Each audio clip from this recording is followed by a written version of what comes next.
The final countdown has begun. I am out of this apartment 1 week from today. It's finally here, the big move. Although quantifiably, I don't know if you could call it a big move because I don't have a lot of things to move. I was just looking at my neighbors who are moving out, and there was this gigantic moving truck, and it was this whole hoopla of people, just giant box after giant box and massive appliances, and I don't envy that. I will be fitting everything I own into my little Volkswagen Beetle, so you can stay tuned for that coming soon. I do have to live with some friends for a week just because the apartment that I'm moving into wasn't available quite yet, so I have to suck it up and couch it for a week, but I am very excited about the new space I am going into. And while I already own so little and have decluttered a fair amount of things for this move, another layer has sort of surfaced of things that it is just time to let go of that are no longer serving me. And I always love moving because while it can be so stressful for so many people, for me, moving is a great way to shed more layers, have a fresh start, get fresh eyes on curating your home with what is really serving you and what is really reflective of where your energy is at in life right now. And this is also really cool because I am moving just 2 weeks before my 40th birthday. So it is a extra special fresh start and a really great age to have a new space to curate this next phase of my life in. So I'm very excited about it. So for today, while I thought I was totally done decluttering, there have been a few more things that have shown up. So I'm going to show them to you today. Some are like kind of inconsequential and not very important, and others are actually have a little bit more energetic weight to them. So I'm going to talk about that. So starting with some less important things. Oops, I forgot to grab this one. I'm back. This might surprise some people, but the sound machine is gone. I really loved this for like a few months. I thought it was like totally helping my sleep and helping me stay asleep and just sort of a game changer for deeper sleep. And it was also really useful because my neighbor above me, my landlord, snores super loud, like vibrate the walls snoring. And I live near a freeway, so there was like the noise of cars all night long. So this was really helpful. And then I have no idea why, but for some reason my psyche just started rejecting it and I could not fall asleep with it on. It just sounded like having a TV on, no matter how low I put it or whatever. It was like ocean setting or rain setting. Like it just really started bothering me and it was not helping me sleep. And I have no scientific explanation of why something would work for sleep aid for six months, or I think I've had it even longer than that, and then all of a sudden just start annoying you, but it started annoying me, so I'm going to be letting it go. Moving on to another not so important item, this little lamp. This was left here by the previous tenant. It was important because there was not great lighting in here, so it's been very useful. I was thankful to have it. My new place, however, has tons of lighting, and so I really don't have any need for this, so I'll be donating it to a local thrift shop. My favorite thrift shop here, a big portion of their proceeds is donated to the local Humane Society, so that's great. You can buy there and you can also just donate there as well, so that's where this will be going. Next, oops, I almost broke something.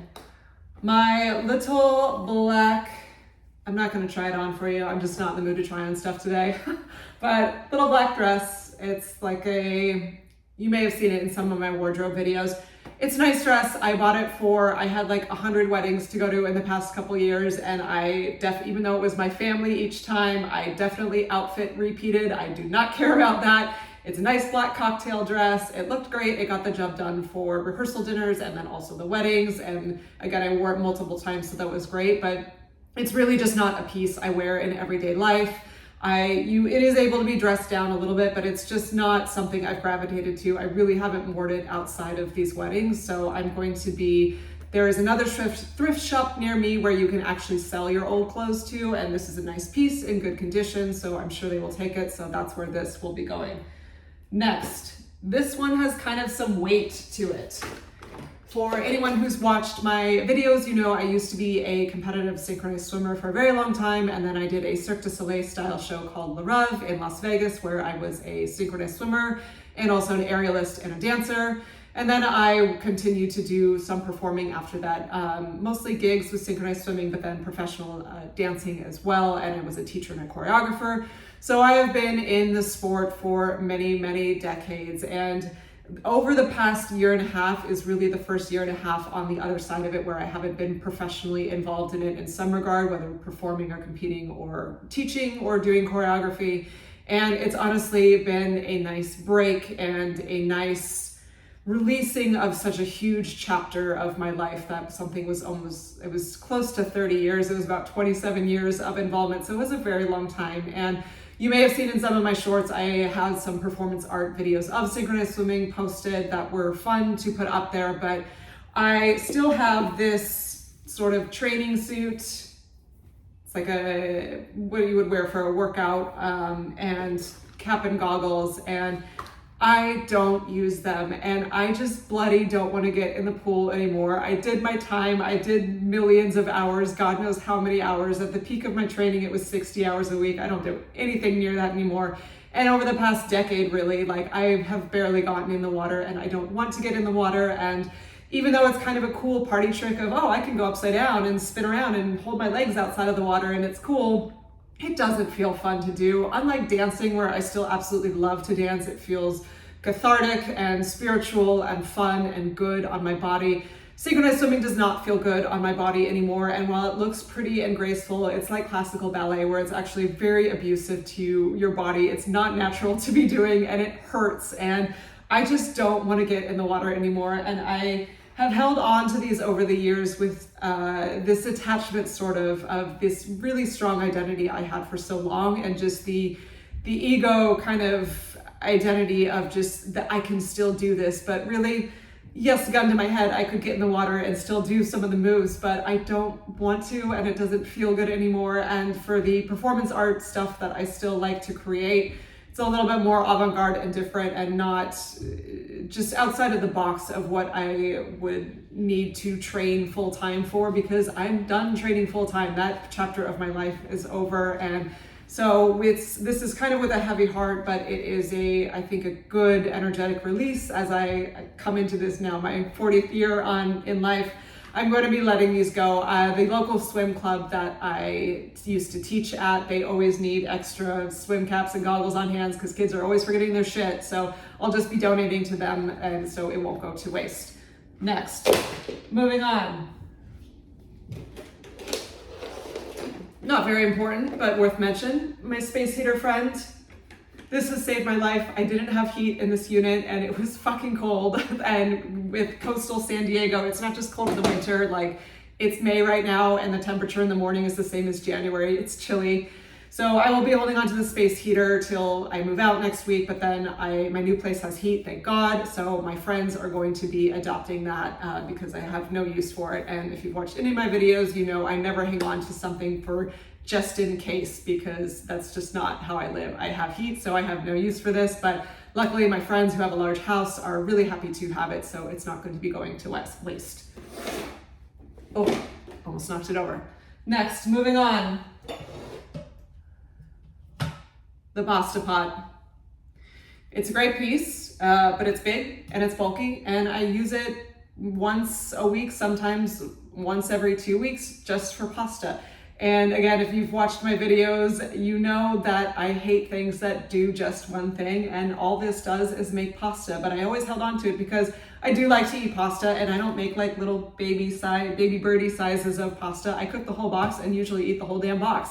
So this has been useful for that, but I had a light bulb go off, or sort of a revelation, to try cooking pasta in my large saute pan that I have for my veggies and potatoes, and it fit. It cooked the pasta just fine. The water didn't boil over, and so now I have no need for this. I have literally just been hanging on to it for that one task, and now I don't need it for that. I did have in the back of my mind this idea of like, every winter I tell myself I'm going to learn to make soup because it sounds like such an awesome thing to do, and I know it is like stupid easy, and it's embarrassing that I don't know how to do that, but I don't. And after 5 years of having this pot and saying I'm going to learn to make soup in the winter and not doing it, I'm just not gonna make the fucking soup. Like, it's not gonna happen. I buy canned soup or I go out and for pho for dinner, but it's just really like, I know it's silly and such a dumb thing. Like, who doesn't know how to make soup as an adult? But it's just not my thing. Cooking's not my thing. I've said that before and I'm not going to force it. So I'm going to be donating the pot, and it's a large bulky thing.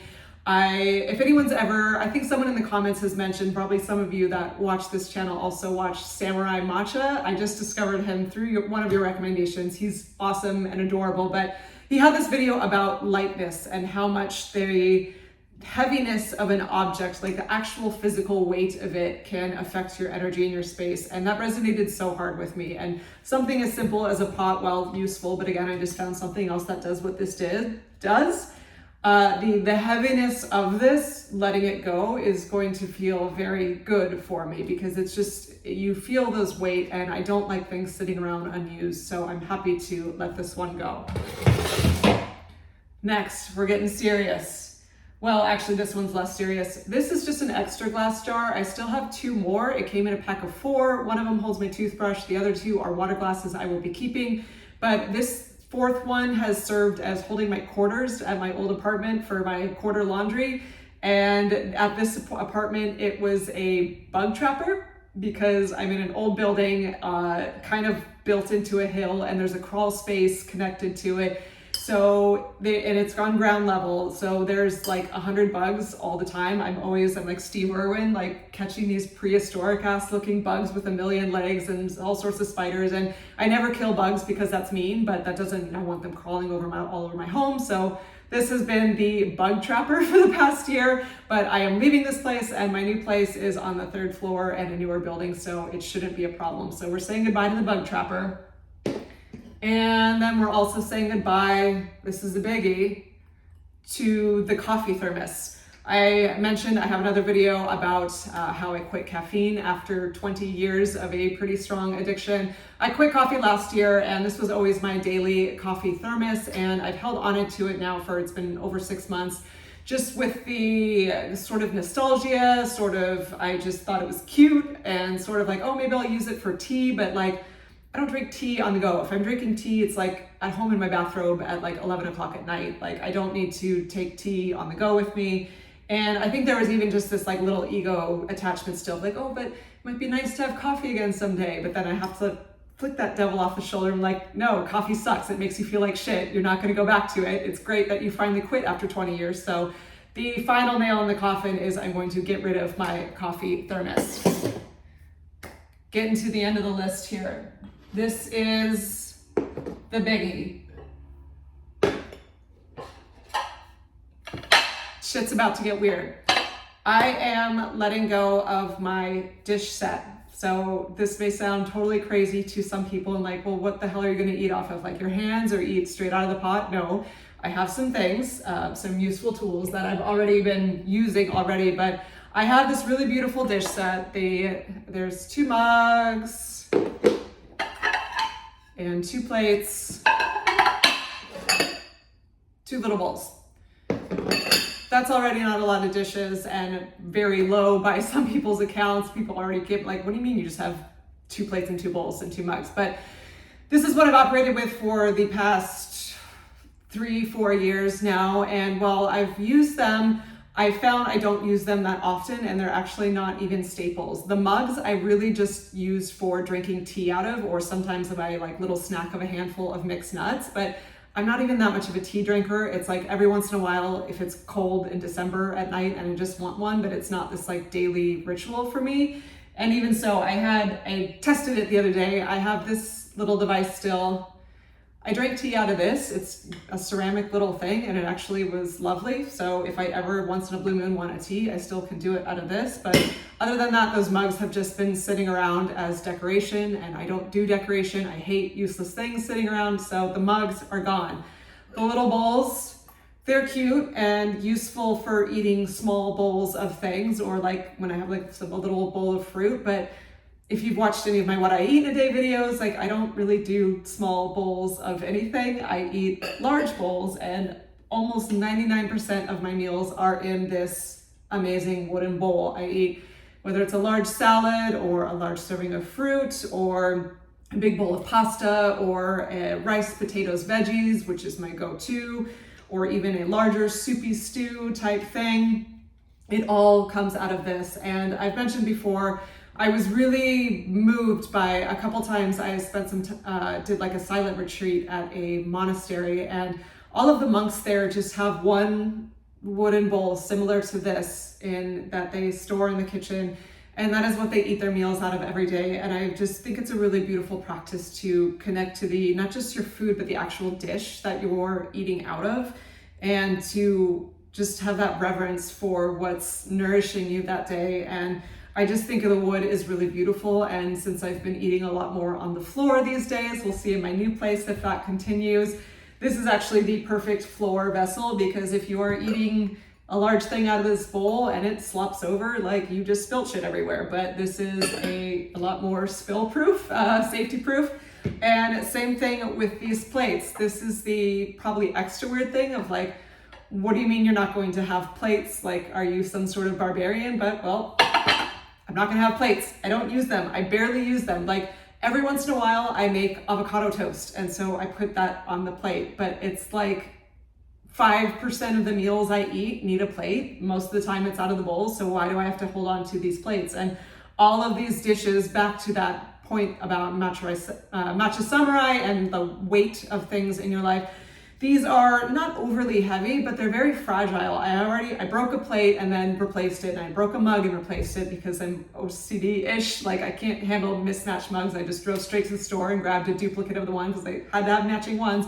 But they're really these just like fragile, breakable things sitting around that I don't need to use. And there's just so little circumstance that I need a small bowl or a large plate. So I'm just happy to have my one special bowl. And someone had mentioned, maybe it was my sister or loving friends or whatever, of like the idea of, oh, it's good to have this plateware around to invite the idea of, because I do want to be in a relationship again someday, and so it would be good to have these things to be ready to have dinner for two or whatever. But while I understand the principle of that and actually was kind of steadfast in that for so long, it's also, I see the dark side of that is it's this like future mindset of like just wanting things to be a different way, which can be a trap to fall into, versus just embracing, okay, this is what my life is right now, and it feels good to just have my one wooden bowl. And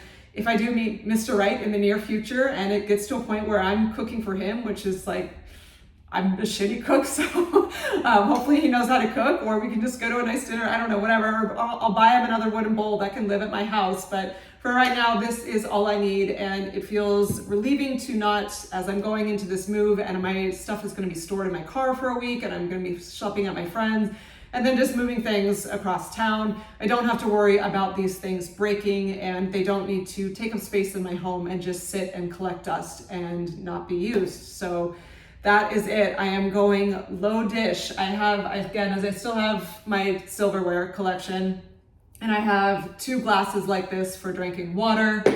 I will have this for drinking tea, or I actually test it out when I do want like a small cup of soup, like with a lunch salad or something. This is a great size for that anyway. And then most all of my meals will be out of here. I did test out for fun. If I want to do like some sort of platter and I really want a flat plate thing, I have a beautiful wooden cutting board that can work as a platter. Like, why does a cutting board only have to be a cutting board? Like, you see like wine and cheese platters with cheese. I mean, I don't eat cheese, I eat vegan cheese, but like fruit and nuts and what accoutrements on them, that looks beautiful on a cutting board. So why can't a cutting board also be a plate? It's a surface to eat off of that's clean. So that is what I will use if I ever want a flat surface, but most of the time it's just going to be me and my bowl on the floor communing with our food. Okay, that is I think going to be the last declutter before I move. Stay tuned. It will be sometime next week. I will be posting a packing video. Everything I own should fit in my Volkswagen Beetle. If it doesn't, I don't know what I'm gonna do, but I'm pretty sure it does. And then a home tour will be coming in the future after that. I do have to be at my friend's house for a week, but changes are on the horizon, and I'm very excited to show you my new extreme minimalist home, so stay tuned for that. Okay, thanks for watching, and I'll see you in the next one. Cheers.